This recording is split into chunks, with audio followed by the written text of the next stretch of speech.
2010년 7월 8일 목요일, 45살의 브리타니 타바로가 사라졌습니다.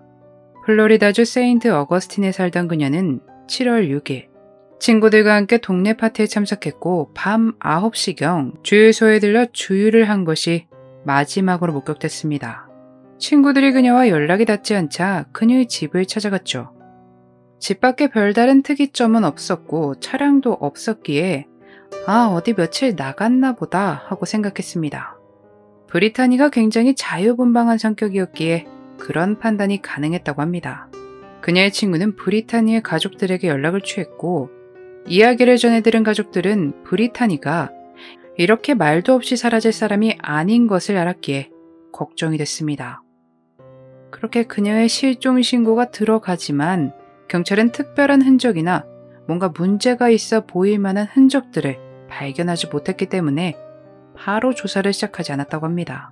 그녀의 집 열쇠를 이용해 친구들과 가족이 그녀의 집으로 들어갔습니다. 집은 아주 깨끗했습니다.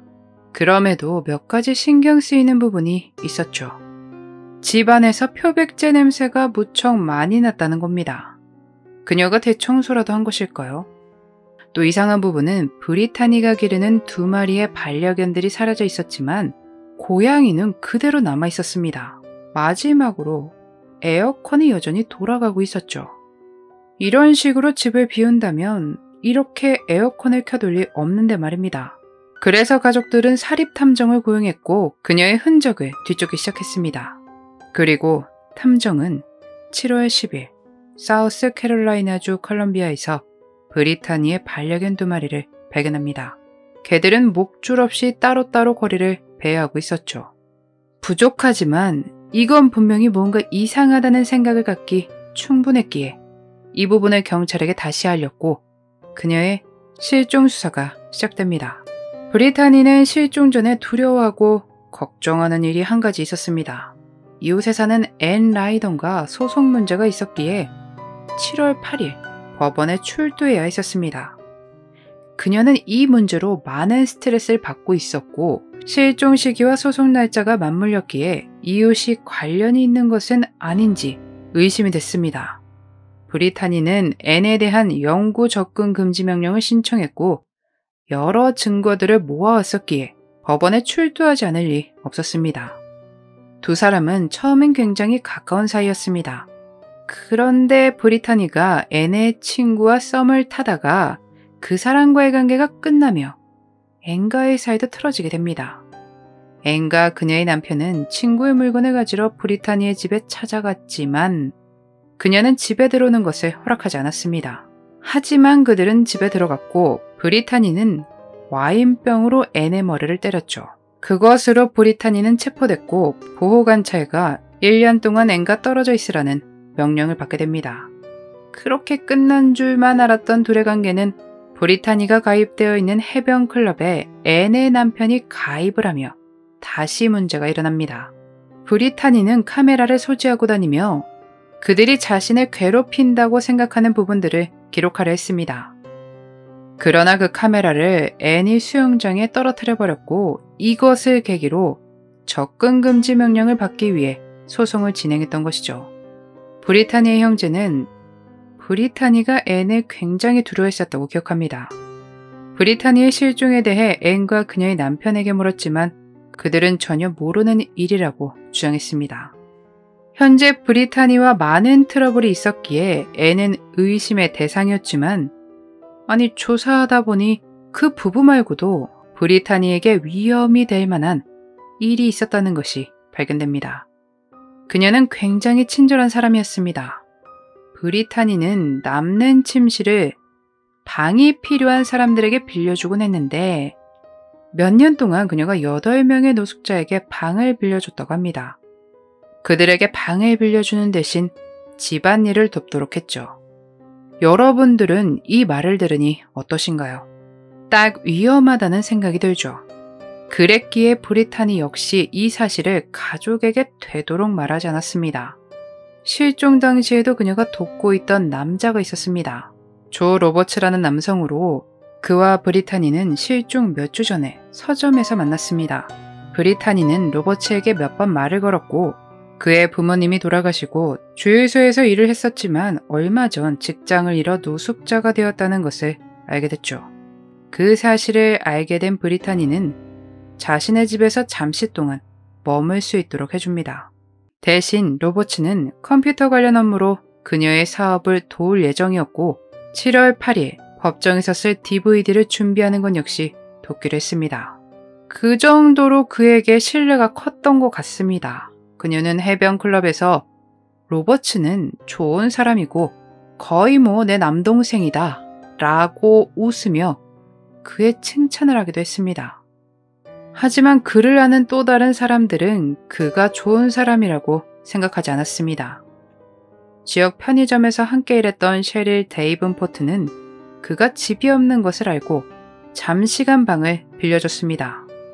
그러나 얼마 안 가 그가 집에서 나쁜 예약을 한다는 의심이 들었고 신용카드 사기 문제가 있다는 것을 그로부터 전해 들은 뒤 결국 그에게 떠나달라 부탁합니다. 그렇게 머물 곳이 없던 상태였습니다.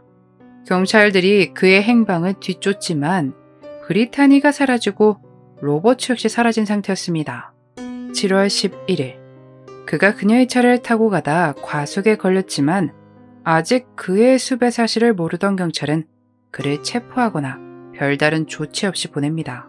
그런데 뜻밖의 곳에서 그를 찾게 됩니다. 워싱턴주 시애틀 한 마트에서 고기를 훔치다 체포된 것입니다.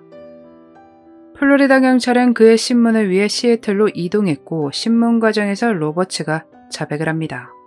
그는 브리타니의 이웃집 앤과의 소송 준비하는 것을 도왔다고 합니다. 브리타니에게 이번 소송의 증거가 될 만하다고 생각되는 영상이 있었고 이것을 법원에 제출하기 위해 DVD를 만들어달라 요청을 했죠. 그런데 7월 6일 두 사람은 말싸움을 했고 브리타니는 다음날 아침 DVD가 준비되어 있지 않자 그것에 대해 화를 냈습니다. 그녀는 자고 있는 그를 침대에서 끌어내려 일어나라고 화를 냈습니다. 그랬기 때문에 그런 식으로 자신을 화나게 만들었기 때문에 로버츠는 망치를 이용하여 그녀를 살해했다고 합니다. 많은 혈흔이 퍼져나갔고 그는 그것을 청소하기 위해 표백제와 많은 수건을 사용했습니다.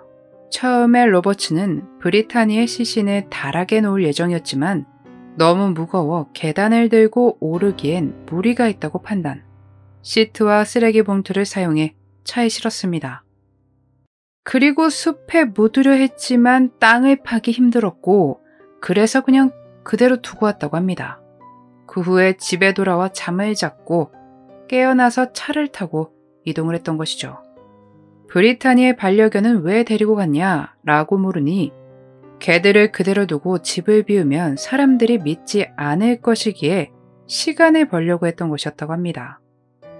경찰은 그가 알려준 위치에서 그녀의 시신을 찾았습니다. 그는 1급 살인 혐의로 기소되었지만 자백과는 다르게 무죄를 주장했죠. 재판이 있기 전 심리 상태와 여러 가지 논의 끝에 그는 유죄를 인정하는 대신 2급 혐의로 30년의 형을 선고받게 됩니다. 당연히 로버츠가 범죄를 저지르지 말았어야 하는 게 맞지만 그녀가 이웃집 앤을 의심했던 것만큼 로버츠를 조금만 더 의심했더라면 하는 안타까움이 남습니다. 돌봐줄 사람 하나 없는 이에게 친절을 베풀었지만 돌아온 것은 배신을 떠나 범죄로 이어졌습니다. 이렇게 남이 베푼 친절에 다른 마음을 먹는 이들이 있으니 마음 놓고 친절을 베풀기도 어려운 세상이 됐습니다. 위험을 감수해가며 누군가를 돕기엔 너무 험한 세상이다 보니 나 자신을 지키기 위해서라도 적당한 선이 필요할 것 같습니다. 많은 이들이 걱정하고 반대했지만 그럼에도 선의를 보였던 친절한 브리타니. 그녀가 부디 악몽 같았던 시간과 고통을 잊고 편히 쉬고 있기를 바라며 오늘 영상 마치겠습니다. 그날의 미스터리 오키노TV였습니다.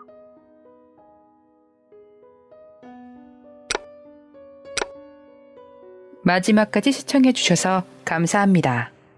좋아요와 구독은 저에게 큰 힘을 줍니다. 오늘 하루도 수고하셨습니다. 좋은 밤 보내세요.